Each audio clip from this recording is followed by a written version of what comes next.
A lot of talk this week, and really for the entire spring in college football, has been about the changing college football playoff format for 2026 and beyond. And really what we're looking at is probably a 16-team format, and the Big Ten and the SEC trying to do as much as they can to gobble up all the spots they can for their schools through automatic qualification.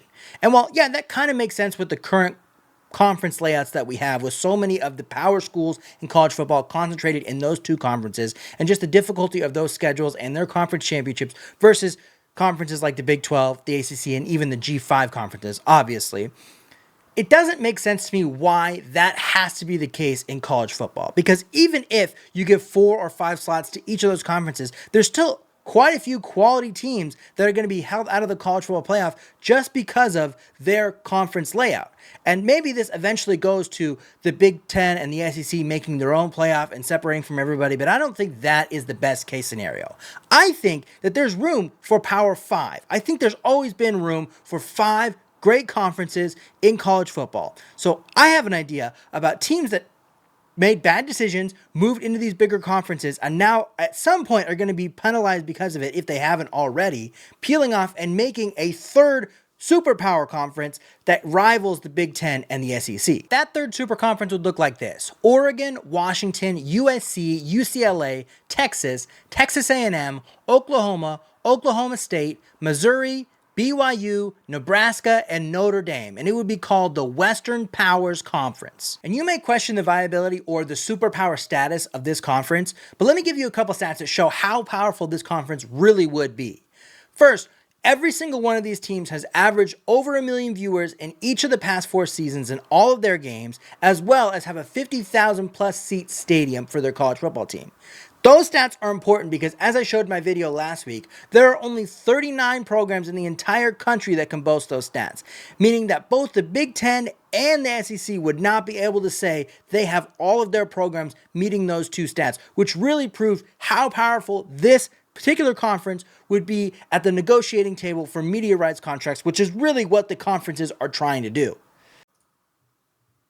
And there are some real heavy hitters on the field as well. USC, Oklahoma, and Texas all have won college football national championships since the year 2000. Oregon, Washington, Nebraska, and Notre Dame all have participated in college football national championships since the year 2000. So it's not just media darlings, it's also teams that have proven it on the field. So while it's unrealistic, let's say that these schools came together and put out a joint statement tomorrow stating that they're going to put this conference together starting with the 2026 college football season. What does that mean for the negotiations of the college football playoff format going into 2026 with, I believe, a deadline in December when they need to make a decision of what it's going to look like? First off, let's assume that they're going to stick with the 16-team setup. And I believe that that's where this is going. I think that's kind of the max you can do for college football. Obviously, we'll see, but let's see what the automatic qualifiers would look like. Here are what the remaining power conferences, including the ACC and the Big 12, would look like after this realignment, assuming that no more realignment would happen prior to the negotiations in December or leading up to December. First, I think that this conference, the Western Powers, would be negotiating from a position of strength. Obviously, they look stronger than the ACC. Obviously, they look stronger than the Big 12. The ACC loses a lot of Notre Dame games in this, which is a big hit for them. Notre Dame being in a conference and leading that conference with Texas, with Oregon, as well as Oklahoma, USC, those kind of being the biggest powers in this conference. I think that they really have something to say for getting not just 2, but probably 3 automatic qualifying spots, the same number that probably the Big Ten and the SEC would get after this realignment. Now that leaves 9 of the 16 spots spoken for when we get through the top 3 conferences. And if you're the ACC, you probably look at these 3 conferences and say, we're on the same level as them. We deserve 3 spots as well. But if you look at Florida State, Miami, Clemson, they do have a strong top of the conference. You can put Louisville maybe as that second tier, maybe Syracuse, UNC if they get it figured out. But really, when you look at how many teams they have in that conference and how many weak teams they have in that conference, that's going to drag them down to probably the same level as the Big 12. Although the Big 12 does take kind of a big hit here, losing BYU especially, but Oklahoma State is one of their stronger brands as well. So I think that after that, you come out of it with each of the 2 other power conferences getting 2 spots each. That's 4 more spots, 13 total, with 3 remaining out of the 16. Of the 3 remaining spots, 1 will obviously be set aside for the highest rated G5 or G6 champion, whatever the conferences below the powers look like after all this realignment.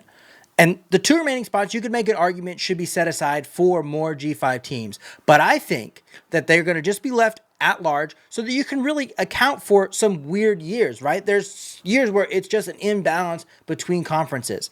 And even with kind of a more evening out of the top, I still think that that will be the case. There will be cases where there needs to be 4 or 5 SEC teams, 4 or 5 Big Ten teams, 4 or 5 Western Power teams to get in the playoff if we really want to have the best teams each season in the playoff. Now, obviously, there's a really big unrealistic element to this, especially it happening this summer before the negotiations for next year.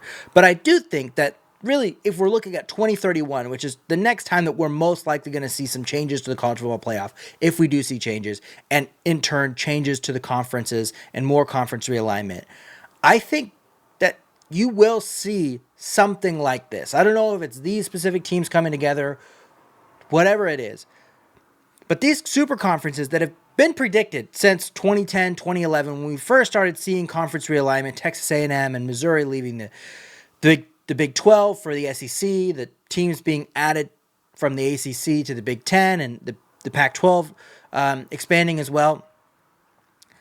They've been predicting these super conferences to come along. They've been talking about the conferences taking over power of college football, which we have seen, the college football playoff taking over power of college football. But as people are watching this, and I think as these conferences are seeing what they've created, it's too much. It's too big. I think that, there's this talk about losing the sport, losing what made the sport great and the essence of it.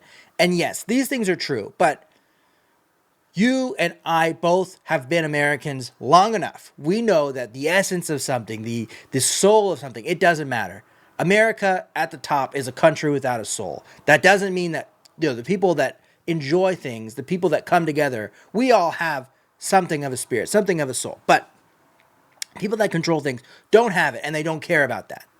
But what they do care about is outcomes, generally financial outcomes. And I think that these conferences will see through this process, even if the big conferences get 10 spots set aside for them in a 16-team conference or a 16-team playoff, it's not going to yield the results that they want it to. I think that they will lose the regular season.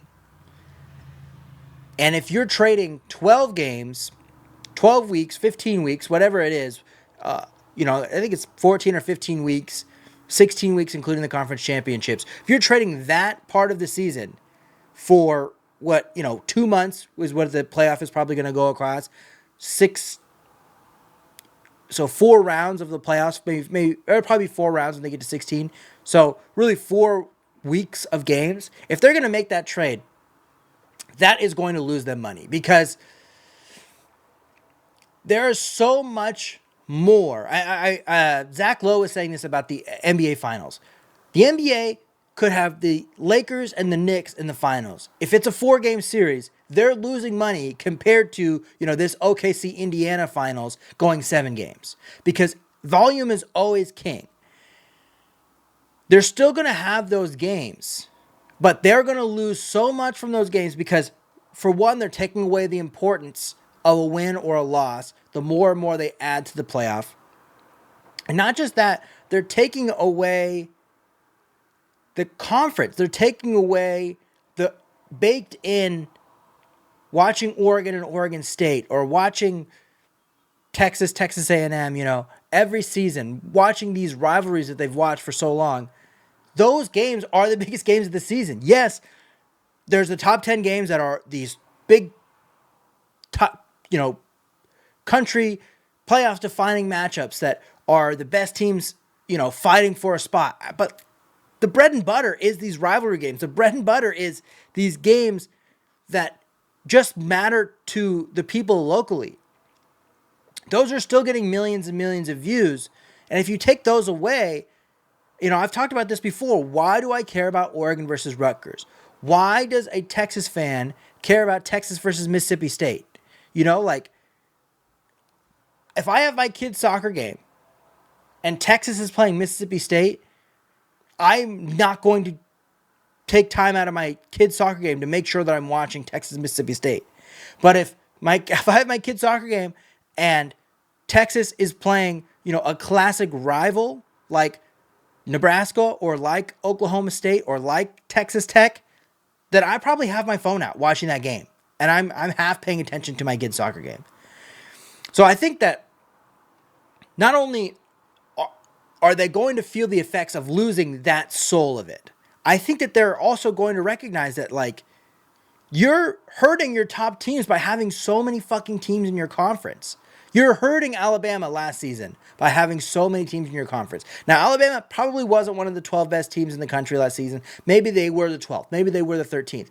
But you hurt their resume by putting them through the schedule you put them through because you wanted to get more games. Now, Alabama's going to always have Alabama fans. But if they're not Nick Saban's Alabama, you're not making the same money off of them. You're not making the same money off those media rights deals that you're paying billions of dollars for because you decided that it would be better for them to play all these games against Georgia, Texas, LSU, Oklahoma, all these big schools.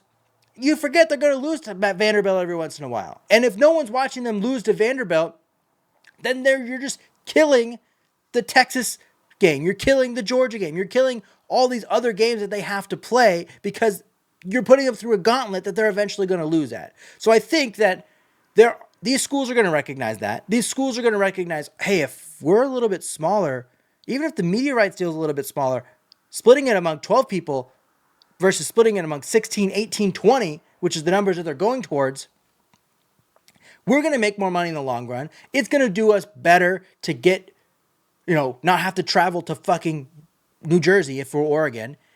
And it's going to allow our other sports to not be absolute money sinks just to get them across the country for sports that nobody watches. So it's a long-winded way of saying that the Super Conference as we currently have it is not going to stay for the long run. There's going to be so many problems that we already see coming out of these that are not going to be made up for by the massive overall number in the media rights contracts. There are going to be these schools that have either moved over or are not currently a part of a conference like Notre Dame that are going to be squeezed out by the college football playoff, or these teams that, are not being valued based on what they're bringing, which is kind of what all this movement has been about, that are going to say, well, there's a different combination here that brings us and them more money. That's not going to be the thing that we like to hear as the deciding factor. But I think in the long run, we're going to move away from these bigger conferences. We're going to move back to some semblance of more sanity when it comes to the geographic layout of these conferences. And I think that, we're going to see that 10 to 12 teams in a conference is really what makes, the most sense for the way that this college football schedule is set up and the way that we're moving in college football playoff setups for the next couple seasons. But thanks for watching that video. Make sure that you like and subscribe and leave a comment if you made it this far. Let me know what you think. Do you like this setup of teams that I put together? Are there any other conferences that you could see kind of breaking off from these bigger conferences in the future? And are there any other conference videos that you would like to see? I will be making a Pac-12 video next week, kind of talking about a realistic look at what they could do to make themselves a power conference come those 2031 playoff negotiations that we see coming. And if you want to watch any more of these videos that I've done, I do have those for you. I talked about I talked about my top 40 video earlier in the video, so you can go ahead and check that one out there. I also have my perfect Power 5, my most popular video. You can check that one out on the top there. Other than that, I got my subscribe link on this side, and we'll check you next time. See ya!